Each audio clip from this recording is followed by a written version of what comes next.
Independence Day 2025 will go down as one of the worst flooding disasters in American history. People traveling from around Texas and the region to vacation and celebrate America's independence on the Guadalupe River would wake up to tragedy. More than 100 people would lose their life and many more remain missing. In this video, we'll talk about what happened and the circumstances that caused this flood. Along with factors that make this river so dangerous, was cloud seeding a factor in this flood? And rescue and recovery, it seems so slow. Plus key takeaways and ideas on how we make sure a disaster like this does not happen again. Hi everyone, for those of you that don't know me, my name is Brad Sauter. I'm a TV meteorologist in San Antonio, Texas, covering just about all of South Texas, including the Hill Country, Kerrville, Kerr County, the Guadalupe River. I was working all of, what was just a week ago, last week, covering the storms, the rain, forecasting the event, knowing a flood was possible and flood watches that would be issued, flood warnings that then came, and then the flood emergency. So what happened?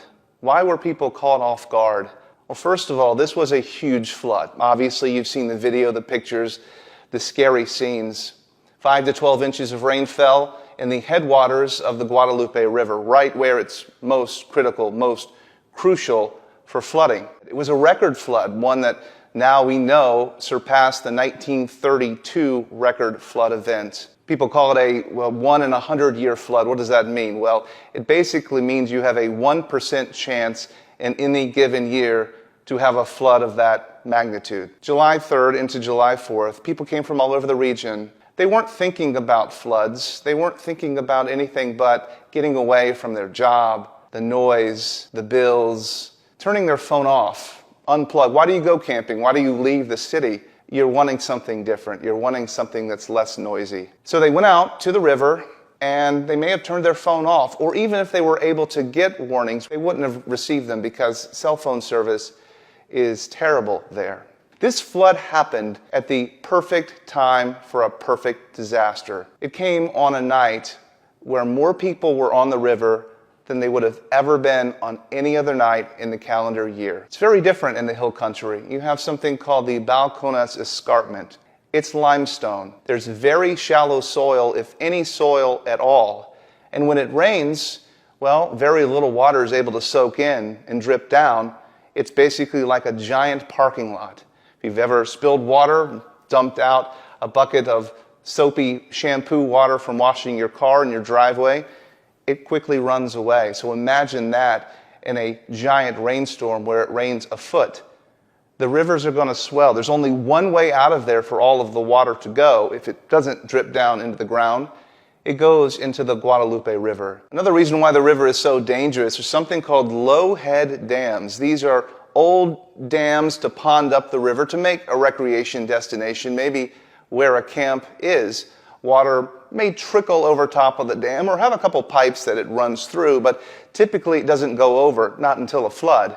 And you've seen those large waves, those large what are called hydraulic jumps. In a video like this, one of those locations in Kerrville, you can see the water pouring over top of this dam and there's no way out. Look at all the debris that's in there being churned. The strongest swimmers in the world caught in that cannot get out. There are many of these locations all up and down the Guadalupe River. With this event, the rescue and recovery seems so slow. So many missing, the numbers barely ticking up. The wanting to reunite people with their loved ones, even regardless of the outcome. And I think so many people know now hope is fading for the outcome that they want. There are hundreds of certified rescue crews up and down the Guadalupe River with all of the latest and greatest equipment and technologies, searching for what remains. It's not easy. With so many missing, you have to ask yourself, why aren't they finding these people? Well, you have to remember the river hasn't flooded like this in almost 100 years. Lots of trees broke, lots of debris. It's piled up on top of a car. Look at this image of this vehicle. There's a roadway on top of this vehicle. So in order to get into this car to make sure somebody's not in there, you have to first remove that very heavy construction genie, weighs many tons. You then have to remove the broken trees. Then you have to remove the asphalt and the cement from a parking lot or a roadway. And then all of the gravel and sand, thousands of pounds of that washing all the way into the car, all the way up to the ceiling. It would take someone a day, or take a crew a day, just to search this vehicle to make sure nobody's inside, only to find they're not, or they are. And there are many, many cars just like this, and many, many piles of debris just like this. The numbers of missing seem dramatic. How do we have so many missing, and why aren't they finding them? The good news is, it's possible those numbers are wrong, that they could be skewed. We remember back to the flood of Helene just last September in North Carolina, specifically western North Carolina in Asheville. The numbers of missing were in the hundreds, only to find that the final death toll was around 100. So why so many missing? Well, this flood is similar to that area because it was a vacation area that was hit so hard. Lake Lure, Chimney Rock, Bat Cave, North Carolina, mostly tourist destinations. And a lot of the people that came to the Guadalupe for Independence Day were tourists, were campers, were those trying to get away. Families that had loved ones that went to Texas, to the Guadalupe, or to nearby, couldn't get a hold of their loved one the next day or the couple days afterwards. They may have lost their phone, cell phone signal is bad, and it's a disaster. It might be very difficult to get a hold of people in that certain circumstance, so they reported them missing.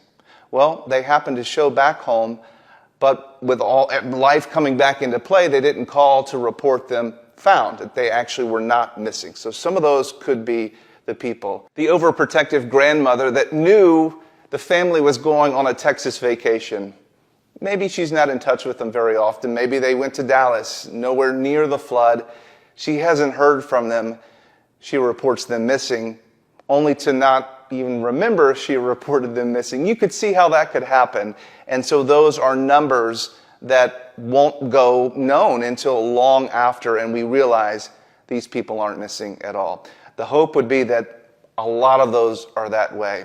There's actually a company in a community I used to live in, or a town I used to live in Colorado, named Grand Junction, Colorado. In fact, here's an image of a weird-looking boat that they make. They call it the Creature Craft.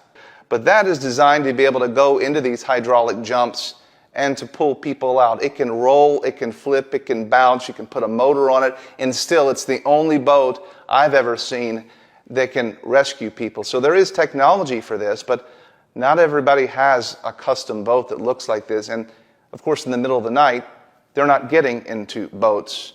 People are looking for many other explanations to this. Why did this river rise so fast? Maybe there was something else at play. A lot of folks are learning about cloud seeding. It's real. Cloud seeding is something that happens, but not like this. Let me explain.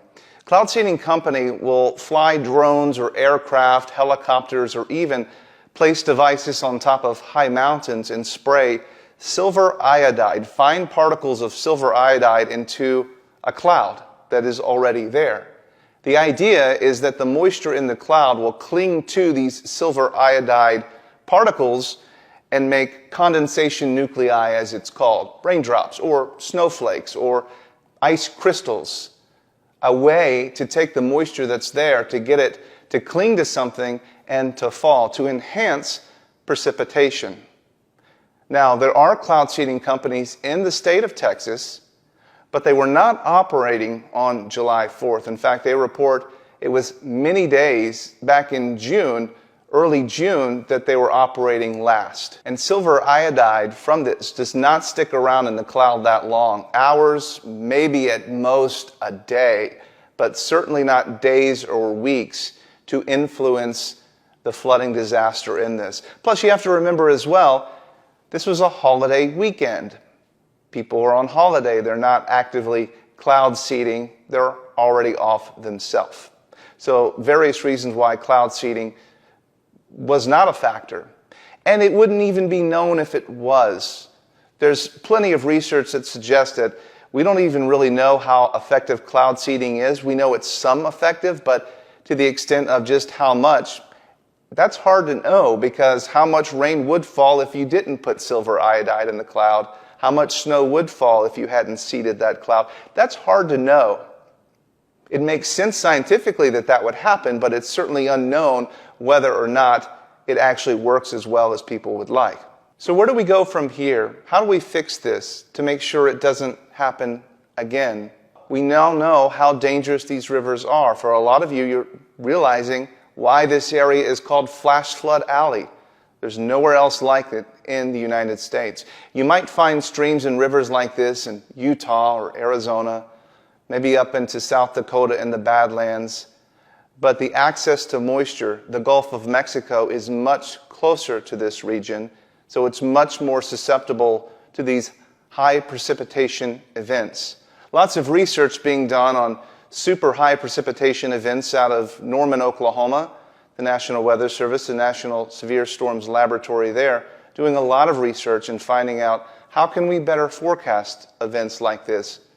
So that's one element. Of course, obviously, having a better forecast and knowing exactly where the events are going to be. But I would argue this event was pretty well forecast, but didn't get to people's hands, into their minds to know that this is a real risk. So the forecast can be great, but if people don't know the forecast, it's no good at all. So if we don't get the forecast, maybe they can at least get the warning. In that area, we talked about earlier that phones don't work and that campers, rightfully so, disconnect. They unplug from reality to have peace and quiet. I get that. Some have discussed an early warning system, a flood warning siren on the river.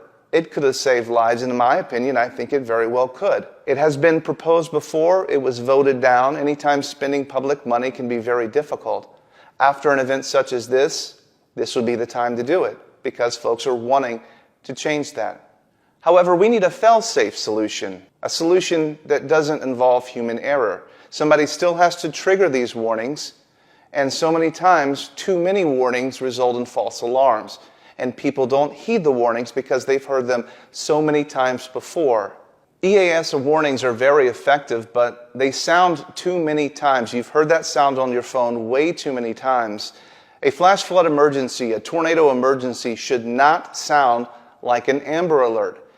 If you're sleeping in the middle of the night and your phone goes off for an Amber Alert, there's not much you're able to do because you're in bed and you're sleeping. A lot of people mute those sounds. But when they mute that sound, they're also muting the flash flood emergency, the tornado emergency that affects not just one life, but hundreds, if not thousands. And that's why we have to be careful about desensitizing people to warning sirens on a river. They can't sound too many times. We can't allow people to become desensitized to them. If it rains a little bit, we can't sound the alarm. You would have to sound it when real lives are at risk. It goes off too many times, people will ignore it. Potentially another way to slow down the river to allow it not to flood to this extent, this fast, now it will still flood, is to divert some of the waters into fields and areas that slow down the flow of water so it doesn't all come down the river the same time. Purposefully flooding fields, agricultural lands where people are not in order to slow down the flood. The water will still have an opportunity to go downstream, but it won't go down all at the same time, so the river rises slower, giving people an opportunity to evacuate. People are looking for solutions to the disaster. But there will be another disaster coming that we're not ready for, and we'll also have a plan for that. But this disaster of this river, something like it will happen again. At least the water will rise up to this level once again. We have to make sure we're ready and that time doesn't allow us to forget.